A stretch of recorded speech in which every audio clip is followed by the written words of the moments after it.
So I was reading this book from David Goggins, which says, "Can't Hurt Me." And I came across a very interesting passage in the book which talks about the fact that we all have like cookie jars in our lives.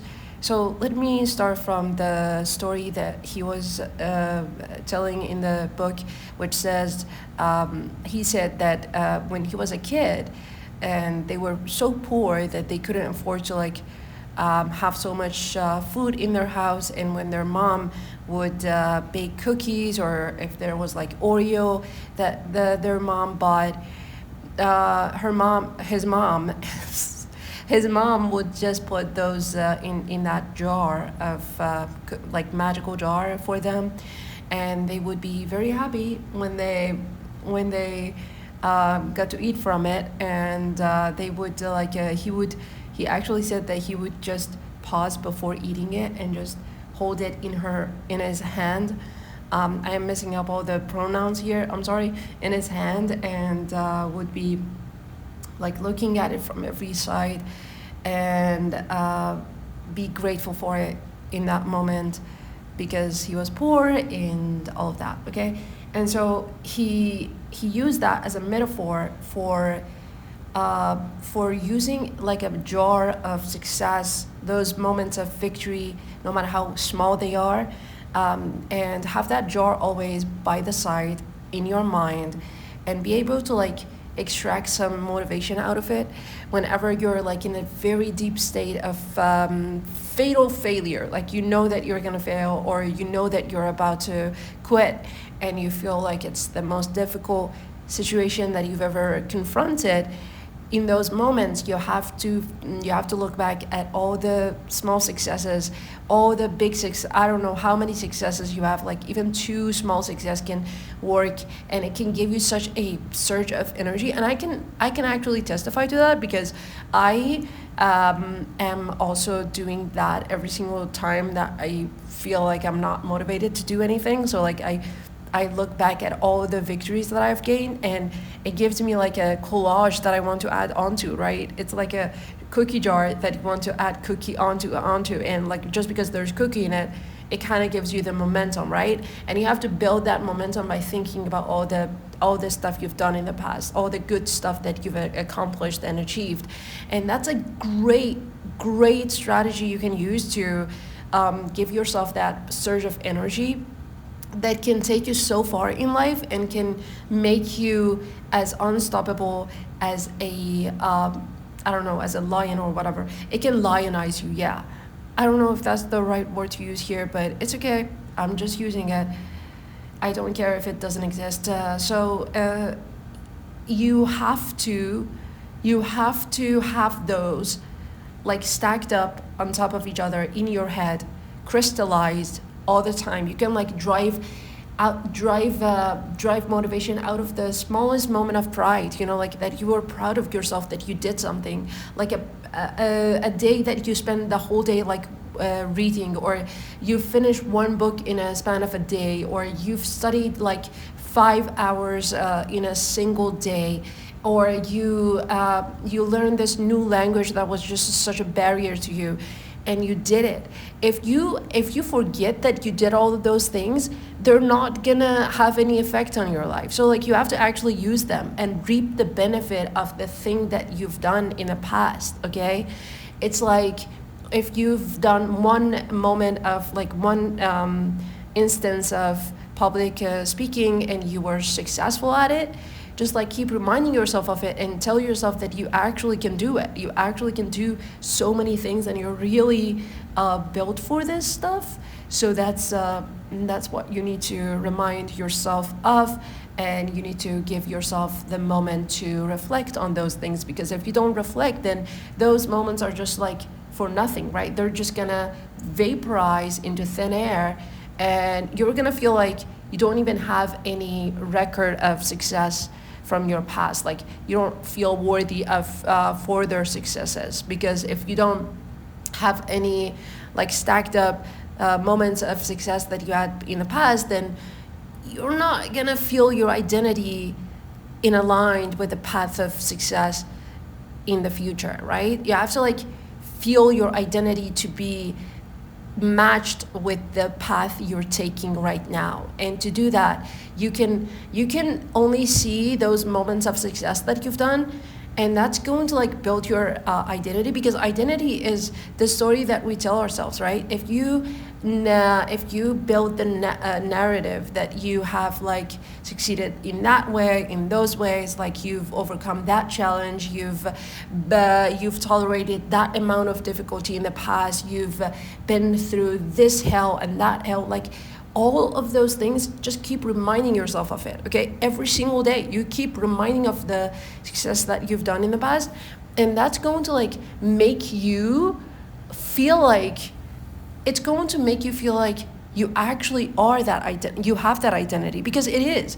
Like, identity is nothing but the story we tell ourselves over and over every single day. So like, you have to actually craft that story as nicely as possible, like as meticulously and as scrupulously as you can, because if you don't, then like your mind is going to be empty and you're not going to feel so connected to your endeavor, and you're going to feel like, oh, you're not going to succeed because you've never seen it before, right?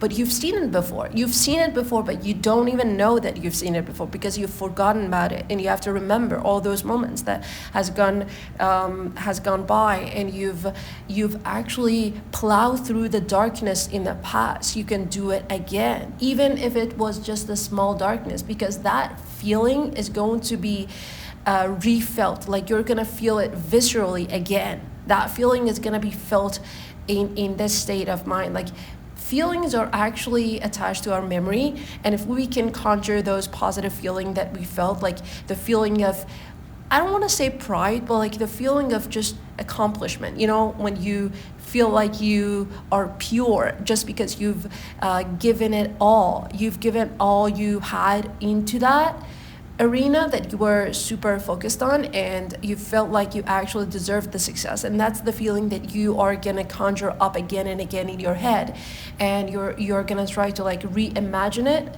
And that's like the power of like creating this narrative and creating this story inside of your mind, because you have to have a story, because that's exactly what's happening when you are introducing yourself to yourself, right? Who are you?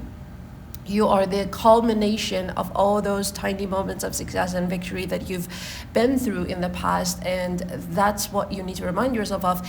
Whereas in everyday life, I think most of us are going to be reminding ourselves of negative things, and it's gonna happen subconsciously, because our subconscious tilts toward negative, because negative means danger, and you have to like be cautious and stuff. That's the evolution of our mind, right? Like, our brain is not meant for this safe world that we live in right now. It was meant for like the world of danger, like every predator on the lookout for us, and we have to be very cautious and be very like meticulous as to what danger is like causing this and all of those things. So like, we're hardwired to think of danger even more than success, than like positivity, right? Than positive moment of our lives, because it doesn't really cause any danger. Positive moments cause no danger, so we don't have to think about it too much. So that's exactly what you need to do. You have to rewire your brain to look at your like those moments instead of the failure moments. And also, I want to say that this is a little bit like visualization, right? It's like visualizing those moments, but visualization is some other topic that I'm going to delve into, maybe a little bit in this episode, and also in the next episode, if I had the privilege to remember that I said that right now, because sometimes I say I'm gonna talk about something and then I forget about it, you know? It's just like life gets busy and I just forget about things. So visualization is when you are facing a challenge and you have to like visualize every step of that challenge and go through every difficulty that you might be facing in the future event that about to transpire, and you have to like figure out what sort of solution fits that like scenario, and every detail should be like transparent to you. You have to like go through it with the smallest amount of detail that you can possibly conjure up in your head. And that's when you feel it viscerally, like as if you're actually going through it. So like it's mental rehearsal, and it gives you that surge of energy that you can do it because you've done it before, right? Like when something feels comfortable, we're even more motivated to do that, and this makes it feel comfortable, so you want to go and do it because like you've seen the movie, but you actually want to go and see it in real life in a way. You know what I mean? It's like it's a teaser sort of thing that you can use for yourself, and it's very imperative. Like I'm just talking about it very casually here, but it's very important, and you have to like keep in mind as if it's a treasure, and you need that treasure to live on it forever. I don't know, like it's a skill that you need to develop. It's a skill, exactly a skill, right?